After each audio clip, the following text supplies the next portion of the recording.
Liza and Josh are falling through the cracks, and Diana is looking at cracks. Stay tuned for the Younger After Show right now. You're tuned in to AfterBuzz TV, the ESPN of TV talk. Now, let the buzz begin. Happy Hump Day, everybody. It is your favorite after show right here on AfterBuzz Comedies, the Younger After Show. I am your host, Sahai Wilson, and tonight we will be going down all the drama that happened in tonight's episode. But first, let me introduce you to my lovely panel. Hi, Farai. Hello. Farai is also a host and a producer and our resident comedian here. Stop. And then we also have the lovely Taylor. Hi, Taylor. Hello. Taylor is also a producer and host and director and writer as well, correct? Yeah, wearing all the hats. She's wearing all the hats, and she's doing our Youngerism segment. And we'll also have some news and gossip and some predictions. So let's get into it. Tonight's episode was filled with drama from the rooter to the tutor. Okay, but we'll start with our girl, with something light, with our girl, Diva Diana. Best. Prepping for her wedding. Yeah. How good is it to see Diana like finally at this point in her life? I'm just so happy. And I know we talked about it last week, but I love that she knows Liza's secret now because the relationship is so fun. Like in the conference room when they were talking to the etiquette book author, like they were throwing kind of like shade at each other, but like playfully, which I thought was really fun. What'd you think about seeing Diana? I loved it. And I'm like, wow, she's really playing this wedding super fast. It's been like, what, like 3 episodes? Like, whoa. Yeah, we have our season finale next week. Overall, there was so much going on in this episode this week. We saw highs and lows. We saw some cliffhangers. What were your overall thoughts on the episode? Very emotional and like really hard hitting. I'm like, oh, I'm just here for a 30-minute comedy. Like, what? Why am I questioning my whole life about ghosting and holding pens and like manners? I'm like questioning every single terrible thing I did because of that woman who was like pitching that book. Yeah, this week's book was really interesting. We'll get into it. What do you think about this week's episode? Listen, anytime a show pulls out the flashbacks and starts playing scenes from season 1 and 2, I'm like, that killed me. It just like because like you saw these people grow and the relationship evolve, and so being reminded of what once was, it stings a little. No matter like who you ship, you gotta admit that. And it made it seem like the show was ending. It's like, but you know it's not. But you're just like, what's gonna happen next? I know, it's like the end of an era. I know. As the resident team Josh and Liza representative this evening, I was really here for this flashback. It really was emotional seeing Josh so young and youthful, and Liza as well. But it really showed you how far they've come, how many fun things they did together, and how their relationship grew. And as you know, like I've been watching the old episodes because I just have it playing on Hulu, and to see all those things when I'm watching those, it's all so interesting. And it reminded me of something that like Liza's thought process through this whole thing and why she decided to choose Josh at the time. So I have a theory. We'll discuss it a little bit later. So, but first back to Diana and this bachelorette party. So we see the girls. At first she kind of requests one from Liza, and Liza's like, what? It's not happening at all. And Diana's like, oh yeah, because you know me so well. But actually the girls did plan a party, and they roll up in the pink Hummer to pick her up, which I thought was hilarious, with the penis hats, right? Well, of course. Were those penis hats? Yeah, balloon hats. Yeah. And they go to the prerequisite male stripper club. I think it looked like the Abbey on a Saturday night here. You know what's so funny? I was more paying attention to the Hummer because I was watching a video this morning of like Northwest like letting herself out of a Hummer for some birthday party at IHOP that she went to for Kourtney Kardashian's daughter's birthday party. It has nothing to do with Younger, but I was just telling you that's what it reminded me of. Hummers are all the rage these days. Oh, they're back in style. They're back, right? The Hummers are back. I actually paid attention to the men because I love a scantily clad man in booty shorts, especially when they're sparkly. I actually worked on a stripper show many years ago. Claws? No, it was a reality show with real strippers, male strippers. It was great. They're talented individuals, but anywho, during this party that's supposed to be about Diana, you know, Kelsey's not paying attention. She's kind of in her feelings about what has happened to her, and she doesn't know what's going to happen with her career. She's still at a crossroads. Liza's so worried about this letter that she has sent to Josh, and she doesn't know what to do about that. And Diana's like, hello, it's about me. can we give Diana some time? So, but one thing we also want to give you some time for is our AfterBuzz shows. Farai, tell us why. Yes, we just want to thank you for making us the ESPN of TV talk, and for us to continue to grow, we could really use your help. So please make sure to subscribe to our YouTube page, give us a 5-star rating on iTunes, and leave us a comment, because being a part of AfterBuzz has meant so much to us, and we love interacting with the fans. So thank you so much for letting us do what we love. Yeah. Thank you so much. And we had some folks who commented last week whom we love. We appreciate all of you. Thank you so much, and please continue to do so. Our regulars that comment every week, we really, really appreciate you. Let me just give you guys a shout out. Hold on. We've got myself, Shy Gabby, Joel Anderson, Mickey Joe, who said, I thought Josh was supposed to be doing well with his tattoo business even prior to Liza. So I found it odd that he seemed so desperate for money last week with the Infinitely 21. Our girl and winner, Layla Kumar, said, Kelsey and her plastic pants, she's cray cray. I loved those pants last week. I love her style. Those pants were hot. Maddie 11, Skater, Lisa B, thank you guys so much. We really appreciate you. So Liza and Josh this episode. Wow. We see her starting off by talking to Maggie, who's in her tomato garden, which in the old episode, this is where, remember, she met Malky. So I was so happy to see that she still has this tomato garden. She's always doing farm stuff. Like, she's like up on the roof with the chickens. Like, that was a plot line too. She's like Chessie from The Parent Trap. Really She's is. just around so the vineyard. So Liza tells her, I've told Charles that I'm not going to see Josh anymore, and she ends up writing this letter to Josh. What were your thoughts on this dramatic letter that Liza wrote? She should have just ghosted him, or just said hi, keep it moving. I really don't understand the letter. She was on some non-millennial BS. I was like, you need to do it like we're all doing it these days. And who is this woman to tell me how I ghost and not ghost people? That was the worst advice. Writing a letter, that just does more damage. In the actual movie, Dear John, it did do damage. So there's no learning from that. So that should have just been known as a bad idea. So she should have never done that, because then it just would not have costed me emotional pain.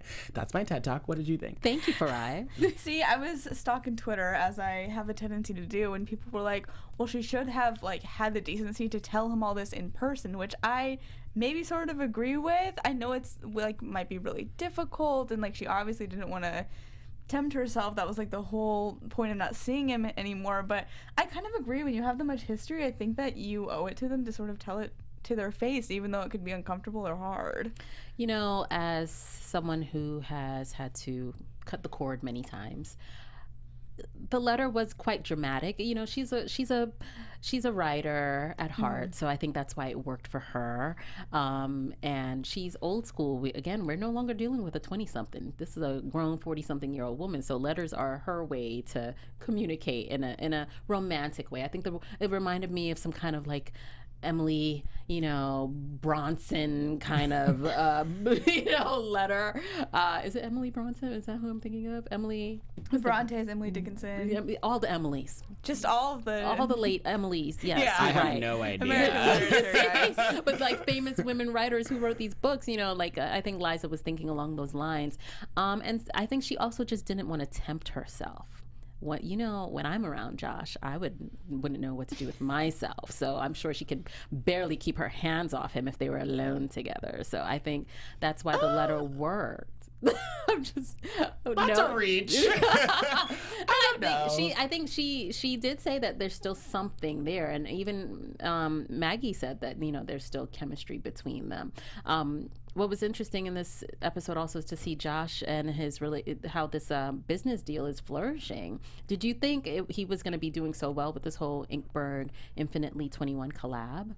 Yeah, I mean, honestly, I did, because I think that his, young, artistic, tattoo, New York City, the vibe works well with this company, and he has the added, advantage of the Infinitely 21 girl being extremely into him. Oh my gosh. He's gonna get kind of whatever he wants within means. Obviously he can't pick the colors he wants and things, because there's a lot of, approvals you need from corporate, but I think this is the perfect mixture for him. I was I understand how it's about flourishing. time. Yeah. Yeah, like, come on. Yeah. The tattoo shop, let's elevate. And I forgot that Liza was the one who encouraged him to take the lease on the shop until he said it. So she's had such an impact on his life, and we've seen him grow so much.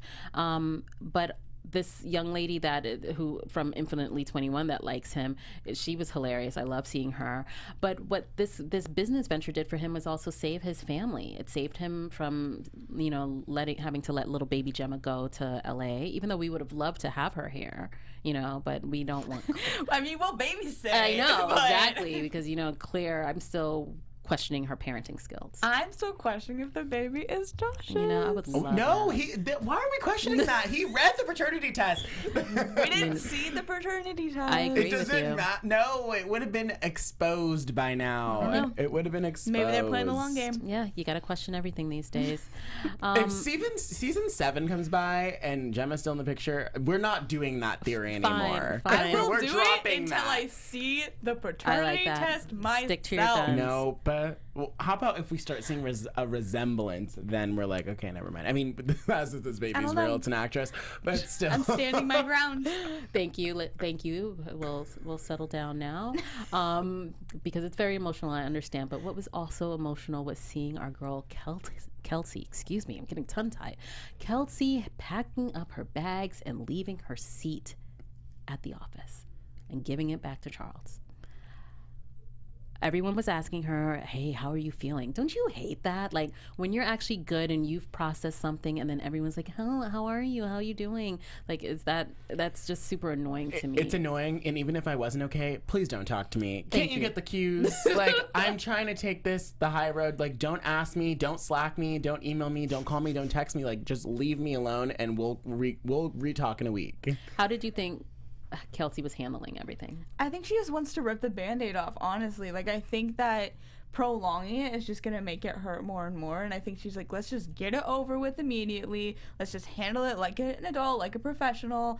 But, I mean, Kelsey does have the tendency to kind of sometimes hide her feelings. Like, I'm just thinking back to, like, seasons 1 and 2 where she's, like, all put together. And then she breaks down 2 seconds later with Liza, which I feel like maybe that still might be coming. Like, I mean, at the end of this episode we definitely saw a big twist, but I feel like we're gonna see her like start to get like actually process it emotionally. And but maybe she channeled that anger into like giving the speech though. True. The speech that we're referencing is that Kelsey ended up speaking to a classroom full of young women about social media and how it affected her life. And I love when she said, here's the story of a woman that rose to being a publisher and it lost it all. I think one of the reasons whenever Kelsey has an issue in her life, do you notice at some point she gets drunk in the episode? So that's what we saw. I miss drunk Kelsey, and I love a drunk Kelsey episode. So that's what happened at the bachelorette party. But it leads her to question where she is in her life. Do you feel like Charles was a little too, like it was too easy for him to fall back into place, or do you think like this is where he's belonged all along? I think Kelsey should have quit to begin with, and then he could have fell back into place. I feel like he should have eased his way in, but like it's Charles, like it was his company technically, so like, what are you gonna do? Well, and he's been doing that job for years and years before she came along to do it, so it kind of is like, oh, he just took a hiatus almost, like he took a long vacation. Right. Like, I understand how it's natural for him to slip in. Like, I don't know that he and Zayn should have been like, oh, we're gonna like just publish these 4 books too that you rejected. I think that was a little bit sketchy and unprofessional, but yeah, it makes sense that he's comfortable taking the reins, I think. Do you think Zayn was that easy to kind of jump in because Kelsey told him that she basically broke up with him, right? Was that just we're gonna take a pause, or was it a full breakup? Whoever knows with these two. I feel it is different every single day. that was more of like let me think about it, and you know, Okay. guys, they're just kind of like, oh well, we're done. So He becomes a petty Betty and Petty Betty. sides with Charles, and then anything that Charles says goes, and suddenly books and decisions that Kelsey revoked stoked they're reversing those decisions. And he just looked very smug, and I didn't like it. I didn't appreciate it. That's him all the time, sis. I know. But it's so irritating because last week I was like, oh, they're really taking this next step. Like, everything's going to change. But, like, it's not changing. And it's so frustrating. Like, I need them to pick a lane and stay in it. Yeah, I don't think they even know what they're doing, but maybe we saw some inklings of some changes happening between them in the next episode. I think that Kelsey is definitely at a crossroads. Everybody, I think, is still in flux. We're here we are at the second to last episode, and things still feel rocky, not as solid as we would like them to feel. So I think it's just an interesting place to be. I also want to talk about the book of the week. You mentioned it earlier about millennials, millennial manners. It's called Uncommon Courtesy. Uncommon Courtesy. What do you think about the idea of that book? Do you think millennials need it? No. Yes? I was so offended by that woman who was, what a backstabber. She was a millennial and she was like going against us. Okay, I was more annoyed about like the ghosting thing. I was like, girl, mind your business. Like, wait, so because you're pro ghosting? I'm not, I can't confirm nor deny. I'm not going to say that on this platform, but like, it doesn't even matter. Like, if you want to tell someone, tell someone. If you don't, that is your prerogative. In my world, freedom of choice. I owe nobody nothing. Okay. So like, and I do what I want to do. Okay, so like, you don't owe anyone an explanation. And I don't owe anyone a courtesy, common or uncommon. Okay. Now, basic manners. Taylor, what are your thoughts? That's fine. See, I don't know. I think the idea is like not a bad idea, especially with, I mean, the ghosting thing. Okay, yes, that can be a little bit of a gray area, but like RSVPing for weddings, like, there are things that you should not do that millennials do too much. Like, not to sound like an old person yelling at a cloud or whatever, but like, we can be very flaky, and we probably shouldn't be as flaky as we are. You know what I'm saying? Especially when it comes to big events like weddings and you know, big life kids' events. Birthday and parties. People get so mad about kids' birthday. I mean, I've never like RSVP'd to a kid's birthday party. Not that I had to, but when you RSVP for a kid's birthday party, like parents actually go out of their way to like do things, like goodie bags and like X, Y, and Z. So like, don't ever not RSVP to a kid's birthday party. The parents will kill you. That's the thing. Like, there's courtesy that you should follow. That, you know, the rules are constantly changing with technology and society. I thought it was just an interesting concept for this book because millennials are often judged, but they're also at the same time praised for pushing the envelope with social media and making, you know, their own careers out of but we're mostly judged even for those careers. Like, how many times do you get on your phone and you judge an influencer? Like, who is this girl? Why is she the fact that there are influencers is because of millennials. You know what I'm saying? That business people are clamoring to work with millennials, you know? So it's like, yeah, people are gonna hate, but at the same time, millennials are cashing the checks, you know. Yeah. So the idea of this book was interesting, and so we see, you know, in addition to Kelsey losing opportunities, Mercury. Is the name of the company? Yes. I'm like, is it Millennial? Venus? Is it Mercury? Yeah. Like, does anyone even know anymore? I just want to like, call them M&M. Whatever happened to the old company? Oh my Lord. It's just all one big headache. It's so much. But the company has, you know, lost this opportunity. But I loved how the author sent them flowers. That was classy. I knew it was coming though too. I was like, there's no way, because she's just so polite. Like, of course she's gonna send everyone flowers. That was too much. I was like, throw those in the trash. Let them die. Well, she was just trying to be extra and like, she's trying to be uncommonly courteous. I liked it. I thought they were pretty, and I love good flowers at any point. Yeah. So, you know, what was someone else was trying to be courteous in a sense and dramatic, and we see someone else writing a letter to Charles. This is after we see Josh and Liza have an epic showdown. This portion of the show where Josh and Liza are talking about this letter that he wrote her, well, she wrote him, it reminded me of a soap opera, and I kind of liked it. I was like, yes, it was more drama than we're used to seeing. Would you guys agree? Yeah, yes. Definitely. And that's the thing. I feel like they've been super cordial to each other for so long now. Right. It was all kind of building up to this in a way, and so I'm glad we finally got to see that almost cathartic argument, because they've been like, oh yeah, how are you? You know, they've been so pleasant to each other, and I'm like, yeah, let's get into the real emotions behind this, because you guys are not as fine as you say that you are. Mm-hmm. And Josh ends up telling Liza, hey, you wrote the letter to the wrong guy. Wow. Did she though? I don't know, because then we all were nervous when we see someone writing a letter, Dear Charles. I was freaking out. And then we end up seeing that it's Kelsey writing a letter to Charles. Okay, so that leads us into what's going to happen next week. But first, let's hit up some of our special segments. Let's hit up our Younger-isms. Yes, so if you guys are new here, Younger-isms is basically where we just say some of our very favorite lines from the episode, because there are so many emotional ones, hilarious ones, memorable ones. Like, the show is just full of amazing writing. So Sahai, would you like to start by sharing yours? Sure. Sometimes, I go first and then I take you guys. No, I have like 6 every week because I know that'll happen. Okay. I liked when Diana said, "Good manners never gets old," when they received the flowers.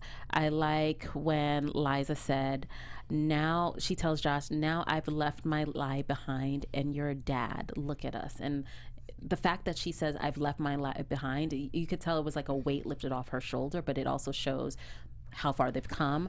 My ultimate favorite Younger-ism this week was when Lauren said, "Get in the Hummer, bitch." That So was good. like That her was mine. energy. Oh, I'm sorry. Lauren's energy should be the energy of everyone. So I really appreciate that. My other one was when she was like, "Do millennials even?" When Diana said, "Do millennials even know how to hold pens?" Yeah. And I was like, "Do I?" Another one from Diana I really liked was when she was describing what tattoo she wants. She's like, "I want something small, tasteful, and literary," because that's exactly how I would describe the tattoo I want. And I was like, we get each other. And then I also really loved Lauren saying, "Claire's oat milk skin was never going to handle that year-round sun, honey." She's not wrong. I thought that was Child. so good. The way she delivered it was perfect. Lauren Molly was- Bernard is amazing. I got everything I wanted from Lauren this episode. Yeah, she was great. Yeah, we did not talk about her enough. Her terrifying pep talk. Yeah, her terrifying So pep good. talk. Her ensemble, Molly Bernard is our girl. Like we love her, and actually that will lead us into our news and gossip segment. Ooh. Yes. So we'll start with our pick of Molly. And, every week I spend my time combing the Instagrams of our favorite cast members. Thank you for your service. Yes, thank you. You're welcome. You're welcome. It's important work and someone has to do it. But we'll start with our picture of Molly Bernard on vacation in Paris. Bonjour. Yes. Look at that. How cute is this picture? She's with her Aw. partner and the caption says, "Au revoir, France. We love you." So it's a picture of Molly and her partner in front of the Eiffel Tower, which, it's hard to get a good photo, but they found the spot. I'm like, Yeah, they killed it. With the clouds behind them and the sun's shining. I thought it was beautiful. We have another one with the Parisian flag, which I thought was, so romantic, and them traveling along is that the Seine? What do you know? It is water. Okay, it's the I've been Lake there. Como? No. Just kidding. I actually know don't it's not know Lake any Como. I love that. I love that. Next image is of my boo, Nico Tortorella. We have a picture of him as a small little boy. The caption says, "In case anyone is wondering, this is how we grew up. Jordans, Corvettes, Dobermans, mullets, gold change, and matching outfits in Chicago. It's a big mood." How cute is he? That's adorable. He's your boo? I had no idea. I know. Sahai. I really hold my feelings back for him, but I just had to let them go today. That dog is like bigger than he is. I know, how Yeah, adorable. literally. I'm loving him. And then in our other news, our girl Hilary Duff let a big surprise out. Her show, Lizzie McGuire, is coming back. So the caption says, "Surprise! I've been trying to contain this excitement for a long time. Well, this has been in the works. I'm beyond excited to be home again, back with my girl, and in her 30s. Aww. How cute is that? That's so cute. So I have a confession. I never watched Lizzie McGuire. You did? No, I know. Listen, It was like a time. I messed I with know. Lizzie McGuire Yeah. hard. Like the movie, I've seen it like at least 30 times. I remember when I saw the movie in theaters and I was so excited about seeing it, and my mom was like, "Don't you want to get popcorn?" I was like, "We're already late. Let's just sit and watch it." This is what dreams are made of. I was like in Very second grade. I was so intense. excited. I loved Lizzie McGuire. Very intense. When we do reunite with Lizzie, she'll be celebrating her 30th birthday with her friends. However, the party gets cut short by some quote unquote pretty big news. So that's what Hilary told Good Morning America in a Hello Giggles article. So I'm so excited. Interesting. grown Lizzie, okay? Lizzie, And I read that she would be able to do Younger and Lizzie McGuire, so don't worry because I was freaking out, and Me I just too. wanted to let everyone know that she's going to do double duty and going to be in both shows. that will lead us into our predictions because I didn't know what was going to happen. So we are ready for predictions. And now, your AfterBuzz TV predictions. Taylor, we'll start with you. What are your predictions? I think that Charles is going to propose. I just I hope have this not. feeling. I think he's going to be one of those people who propose at another person's wedding, which I don't know that I love. But Yeah. I have a feeling that it's coming up and it's going to lead to some, like a big cliffhanger because they always leave us on a cliffhanger. So I think that's going to be the big one. I also think there's about to be some obstacles before Diana walks down the aisle. Like, I don't think it's just going to be smooth sailing. I'm not sure what they are yet, but I think that we're going to have to get through some hurdles and hoops before she finally says I do. But I think it's going to be a really cute ceremony when it happens. How about you, Farai? What are your predictions? I'm gonna be really honest. I don't know what to expect anymore. I don't know. I don't know what to like. Say Josh crashes the wedding. What is there left to say? Like, you know what I mean? That would be great. Well, wait, that was in the preview. I love that. I mean, but we never really know. Like, he could just be. I know he could just be walking through the doors of like the apartment, and they just make Yeah. it look that way. Yeah. So The I local don't. Denny's. Yeah, like the local Denny's. He's there to pick up baby Gemma. Yeah, like I know. So it's like I really don't know. It's like I have no predictions. I'm honestly just waiting to work it out. I have no idea. I just want the ending to be Liza writing her own book called Younger. But that's just me. Like, that's just me. I have no idea. I don't know. You know, I want the wedding to go well. We know it's happening next week. I want there to be smooth sailing with this wedding, but maybe there could be, maybe Zayn proposes to Kelsey, you know. On what merits? I know, you know. But he's wild like that. That's what I'm saying. Why? They have like nothing in common but work. And He's wild like that. their love of drinking, partying, and sexy time. Yeah. Some people, that's what marriages are made of. Okay. Okay. For some Someone people, check on the divorce rate in America. I think also Charles. I think Josh is definitely gonna try to pressure Liza because the fact when he looked deep into her eyes and he said, "Liza, you forget I know you." That shook me to my core. I was like, damn, he does. So I hope, you know, Josh definitely makes some type of dramatic attempt to win her back. And I hope it's in front of Claire so she finally knows once and for all she never had a chance. But that's just me. I don't even think Claire wants so Josh. Like, vicious. yeah, that was really vicious. I'm sorry. Who are you? I know, literally. A hater city over here. It's so late. I'm We're so not even tired. talking about Claire anymore. She is doing the most. You don't know if Claire's gonna show up. You know, everybody's gonna be there. It's the wedding of the season, okay? It's true. So, She's treating it like it's the royal wedding. It is, It's just basically. Diana. It's not Meghan Markle. it's Diva Diana's wedding. Diva Diana. We're probably going to see a lot of people from our past return, you know, maybe Redmond will show up and call Liza tall girl or something like that. But what are your thoughts? What do you guys think is going to happen on this final season finale of Younger? Also, we want to give a shout out to our girl Alice. She's been working hard, so she sends her best, but she's out working, so she may be here next week for a finale. We hope so.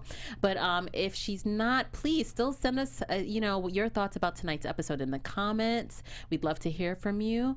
And if you want to hear from me, you can find me at Say Hi Sahai. Farai, where can they find you? FARAI with 5 eyes, Twitter and Instagram. You can find me on Twitter at alphabet_Ann and on Instagram at Taylor_Gaze_. Thank you guys. We'll see you next week for the season finale of Younger right here on AfterBuzz Comedies. Bye. Our founder, Kevin Undergaro, and me, Miriam would like to thank you for tuning in to AfterBuzz TV. Remember, we're not just the first, we're the biggest in the world, and we're the only destination for all your favorite TV shows. Whatever you crave, we've got it. So go to AfterBuzzTV.com and check out our lineup. Buzz you later. The views expressed herein are those of the hosts only and do not necessarily reflect the views of AfterBuzz TV or its owners or principals.